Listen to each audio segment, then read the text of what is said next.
Hola, en este video vamos a resolver una prueba de muestra entregada por el Bachillerato Internacional. Esta prueba corresponde al tipo 2 con uso de calculadora y corresponde a la sección B. Ejercicio número 7.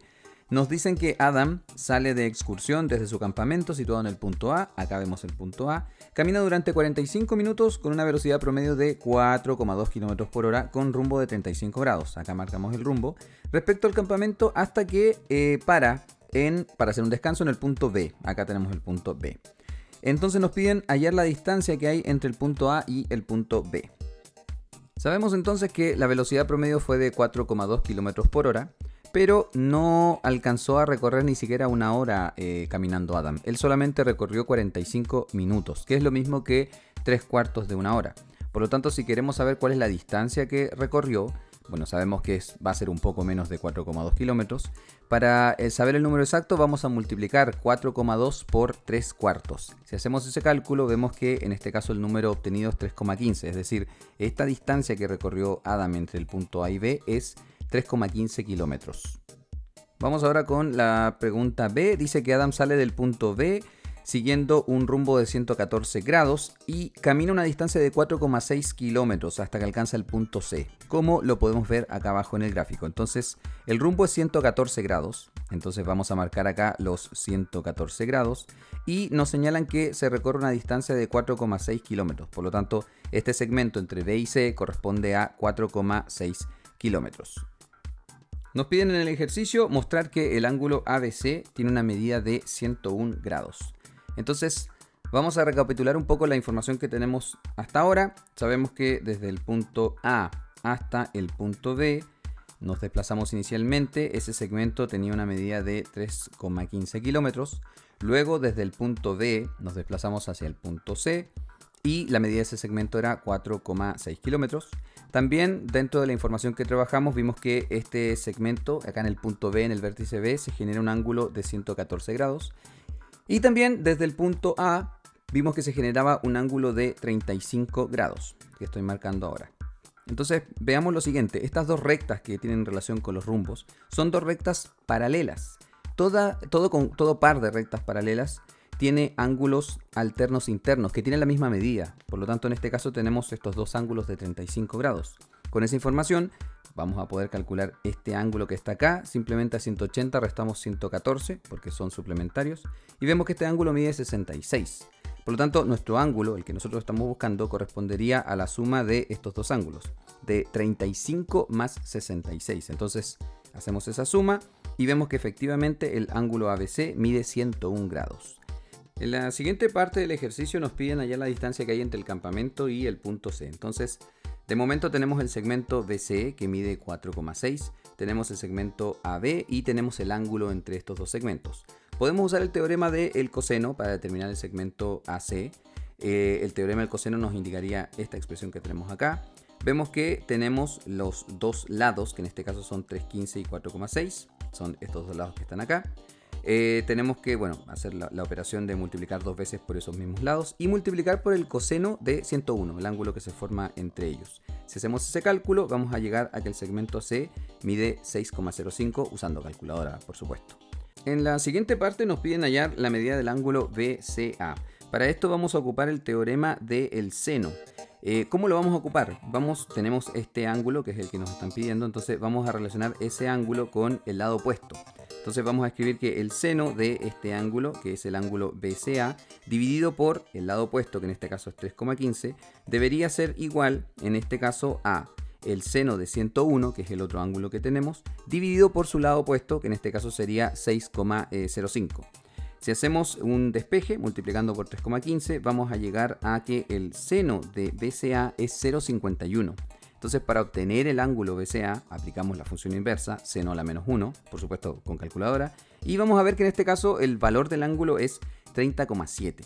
Repito, esto utilizando el teorema del seno y también la calculadora. Vamos a continuar con el ejercicio anterior. Dice Jacob, que es un amigo de Adam, quiere caminar directamente desde el campamento hasta encontrarse con Adam en el punto C. Entonces, nos piden hallar cuál es el rumbo que tiene que seguir Jacob para llegar al punto C. Esta es la información que tenemos de momento. Sabemos que está este ángulo, que era el rumbo inicial de 35. Sabemos que este ángulo mide 101, lo calculamos anteriormente. Y 30.7 es la medida de este ángulo que está acá. Nos están pidiendo este ángulo en rojito. Ese es el ángulo que necesitamos calcular para tener el rumbo. El rumbo correspondería a este ángulo en azul, la suma de estos dos ángulos. Tenemos que calcular entonces ese pequeño ángulo que está ahí y lo hacemos pensando que la suma de los tres ángulos interiores de un triángulo es 180. Entonces vamos a sumar los dos ángulos que tenemos, a 180 le restamos esa suma y vemos que el resultado es 48,3. Así de fácil. Por lo tanto, el ángulo que yo quiero, el rumbo, debería ser los 35 iniciales más estos 48.3 que conseguimos ahora, logrando en total un ángulo de 83,3. Vamos a resolver ahora la última parte donde nos señalan que Jacob camina a una velocidad promedio de 3,9 km por hora. Y nos piden hallar, redondeado al número entero de minutos más próximo, el tiempo que tarda Jacob en alcanzar el punto C. O sea, cuánto se demoró, expresado en minutos, en recorrer desde el punto A hasta el punto C. Sabemos que la velocidad que empleó Jacob es 3,9 km por hora. Pero sabemos también que esta distancia que recorrió es de 6,05 kilómetros. Por lo tanto, tenemos que hacer la división entre estos valores para ver cuánto fue lo que se demoró. Entonces hacemos la división y vemos que en este caso se demoró, obviamente todo esto con calculadora, 1,55 horas. Pero nos están pidiendo este valor en minutos. Por lo tanto, este valor lo vamos a multiplicar por 60. Y vamos a obtener, en este caso, la cantidad que estamos viendo acá en pantalla. Lo que nos queda finalmente es escribir este número, pero redondeado al entero más cercano. Y eso en este caso sería 93 minutos. Finalmente hemos terminado con el problema número 7 y podemos pasar entonces al problema número 8. Acá nos señalan que la longitud de una determinada especie de concha marina sigue una distribución normal, con una media 25 y una varianza sigma cuadrado.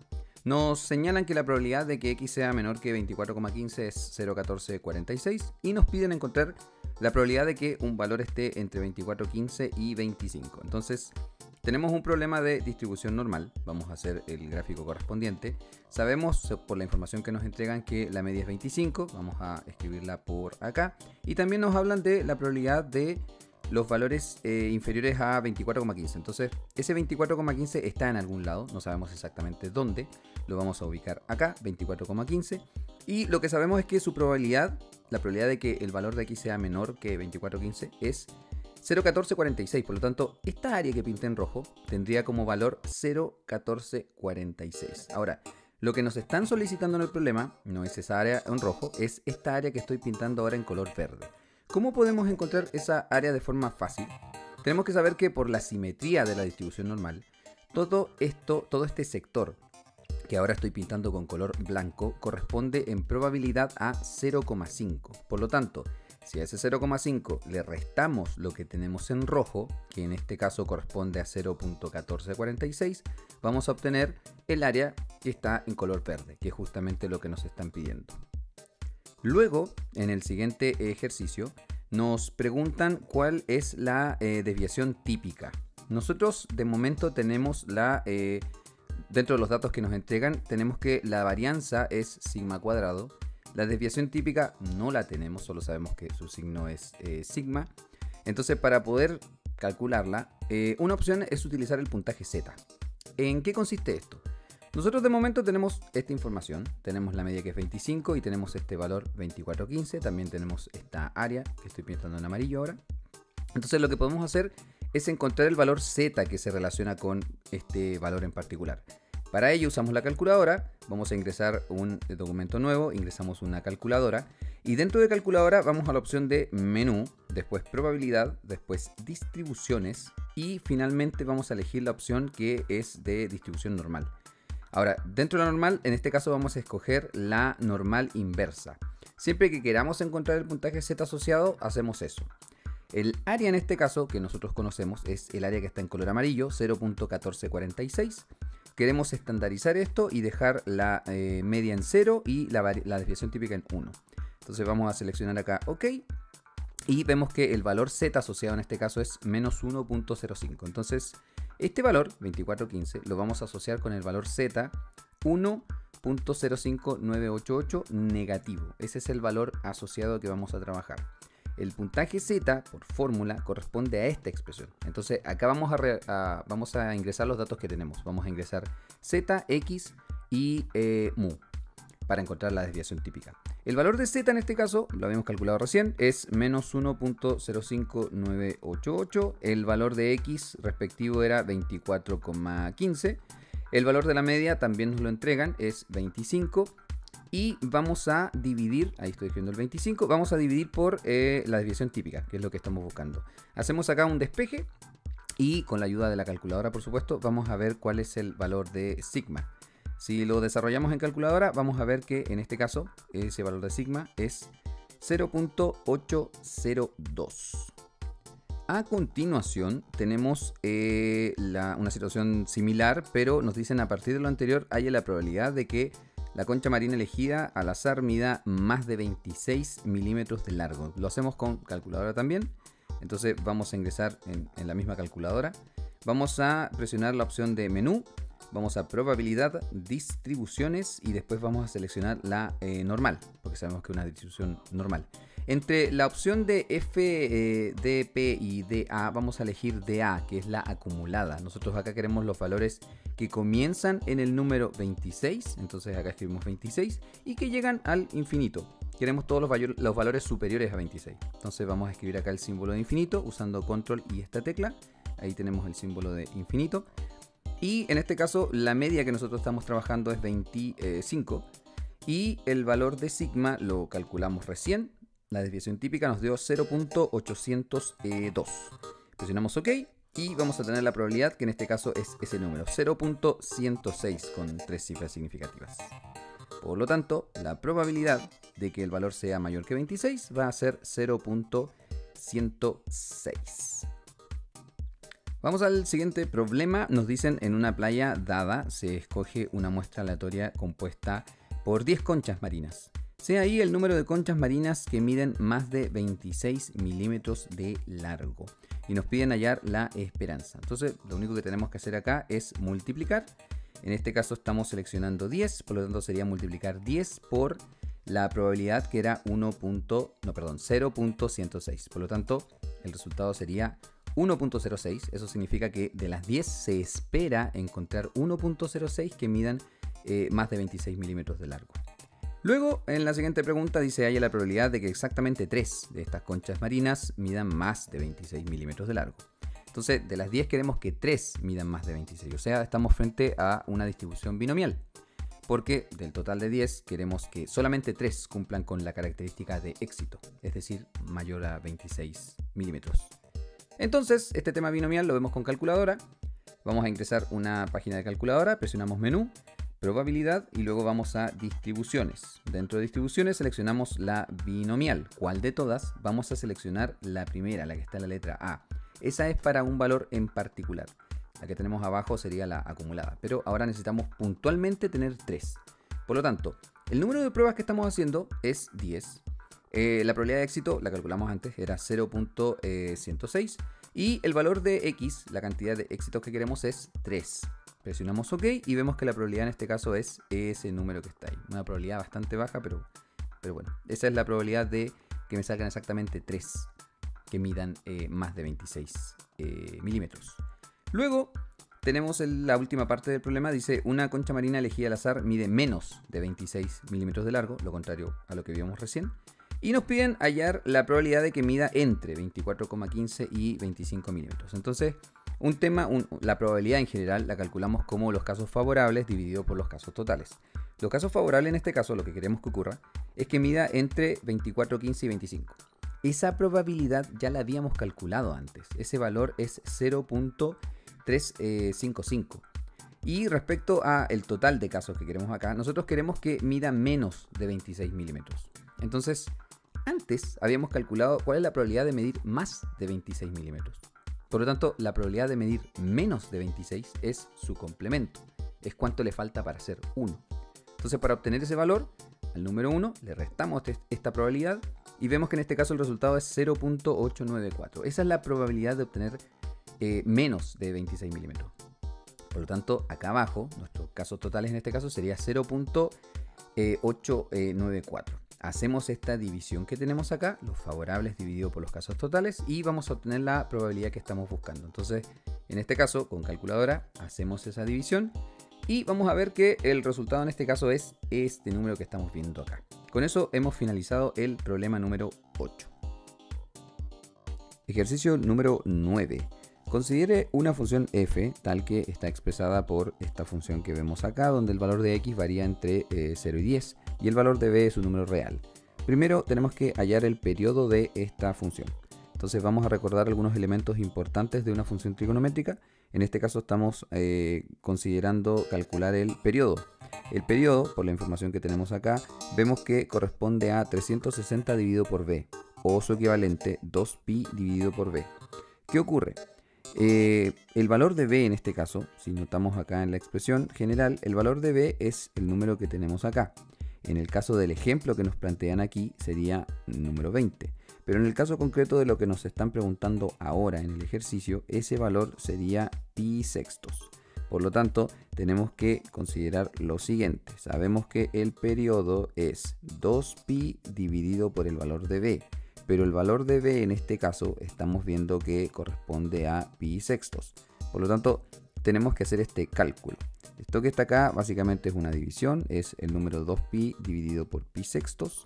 Una forma simple de hacer este cálculo es expresarlo como una multiplicación, invirtiendo el divisor. Entonces en este caso quedaría 6 sobre pi. Si hacemos este cálculo podemos simplificar pi y vemos que el resultado en este caso es 12. Por lo tanto, el periodo en este caso sería 12. En la letra B nos señalan que la función f tiene un máximo local en el punto 2,21,8 y tiene un mínimo local en el punto 8,10,2. Halle primeramente el valor de b. Entonces, si miramos la información que tenemos acá de resumen, podemos ver que nos hablan de valores máximos y valores mínimos. El valor máximo, por ejemplo, en este caso, nos dicen que es el valor de d más el valor de a. Pero ¿cuáles son los valores de d y de a en este caso? El valor de a es el que está multiplicando la función y el valor de d es el valor que se está sumando acá al final. Entonces, si aplicamos eso a el ejercicio que tenemos nosotros ahora, vamos a decir que el valor máximo va a ser igual a el valor de d, que en nuestro caso corresponde a el valor de b, lo que en nuestra función se llama b, más el valor de a. El valor de a en este caso era 5,8. Ahora, ese valor de máximo lo tenemos, nos lo entregan. Nos dicen en este caso que ese valor de máximo es 21,8. Por lo tanto, acá podríamos reemplazar por 21,8 y vamos a obtener esta ecuación. Si restamos 5,8 a ambos lados de la igualdad, vamos a llegar a que b es 16. Esto también lo podemos hacer con el valor mínimo, porque el valor mínimo, por lo que nos están expresando acá, corresponde a d menos a. En este caso particular sería el valor de d, que para nosotros es b menos el valor de a, el valor de la amplitud, que en este caso es 5,8. Pero ese valor de mínimo nos lo entregan, nos dicen que es 10,2. Por lo tanto, acá podemos escribir 10,2 es igual a b menos 5,8. Si sumamos 5,8 a ambos lados de la igualdad, a la izquierda obtenemos 16 y a la derecha obtenemos b. Por lo tanto, de dos formas distintas hemos llegado a demostrar que el valor de b es 16. En la segunda parte de b nos dicen, a partir de lo anterior, halle el valor de f de 6. Entonces, simplemente la función tenemos que evaluarla en 6. Lo bueno es que ya conseguimos un valor que estaba pendiente, que era el valor de b. Entonces, de momento nosotros tenemos esta función, el valor de x acá lo reemplazamos por 6 y finalmente podemos sumar ahora el valor de b, que habíamos visto en el ejercicio anterior que era 16. Con calculadora podemos hacer ese cálculo, que es bastante complejo, pero usando calculadora vamos a llegar a que en este caso la respuesta sería 13,1. Vamos ahora con la letra C. Nos dicen que existe una segunda función g que viene dada por esta expresión, parecida a la anterior. Nos dicen que el valor nuevamente de x varía entre 0 y 10 y en este caso p y q son números reales. La función g pasa por los puntos que están descritos acá y nos piden en la letra C hallar el valor de p y el valor de q. Entonces, para poder resolver este problema tenemos que pensar que cada vez que nos señalan que una función pasa por un punto, eso significa que la primera coordenada de ese punto es el valor de x y la segunda coordenada es el valor de la función. Entonces, en este caso particular, por ejemplo, dentro de la función que nos entregan, podemos reemplazar los valores de x y de f de x para obtener una ecuación. En este caso, por ejemplo, reemplazamos el valor de la función por 2,5 y reemplazamos el valor de x por 3, obteniendo esta expresión que tenemos arriba. De la misma forma, podemos hacer un procedimiento similar con el otro punto que tenemos, es decir, podemos reemplazar el valor de 6 por x y podemos reemplazar el valor de la función por 15,1. De esta forma logramos dos ecuaciones que dependen de P y de Q y podemos formar un sistema de ecuaciones. Para resolver este sistema de ecuaciones seleccionamos la opción en calculadora, por supuesto, de calculadora, menú, álgebra y resolver sistema de ecuaciones. De esa forma vamos a llegar a los valores de P y de Q, que en este caso corresponden en el caso de P a 8.4 y en el caso de Q a 6.7. Finalmente vamos a desarrollar la letra D. Nos dice halle el valor de x en el cual la diferencia de estas dos funciones que estábamos trabajando es máxima. Para ello vamos a hacer la resta de estas dos funciones y la vamos a considerar en valor absoluto para ver cuál es la diferencia máxima. Cabe destacar que esta operación es compleja sin calculadora, por lo tanto vamos a la calculadora, escribimos la primera función, estamos usando un gráfico, vamos después a escribir la segunda función, la función g, que va a aparecer acá con color rojo, y finalmente vamos a escribir la resta de estas dos funciones. Para escribir la resta solamente escribimos las dos funciones anteriores que acá están descritas como f2 y f1. Solo marcamos la diferencia de ellas dos y vemos que aparece acá en color negro. Vamos a bajar un poco para ver dónde la diferencia de estas dos funciones es máxima. Vemos que acá tenemos un punto donde se aleja bastante de 0, lo cual significa que hay una diferencia grande. Ese punto que tenemos ahí de mínimo es el punto que nos interesa. Para encontrarlo, en este caso vemos que la coordenada es 1.64, donde se produce la diferencia máxima. Pero para encontrar ese punto tenemos que presionar menú, analizar gráfico y ese punto que está ahí es un punto de mínimo. Esa sería la forma correcta de hallar ese punto.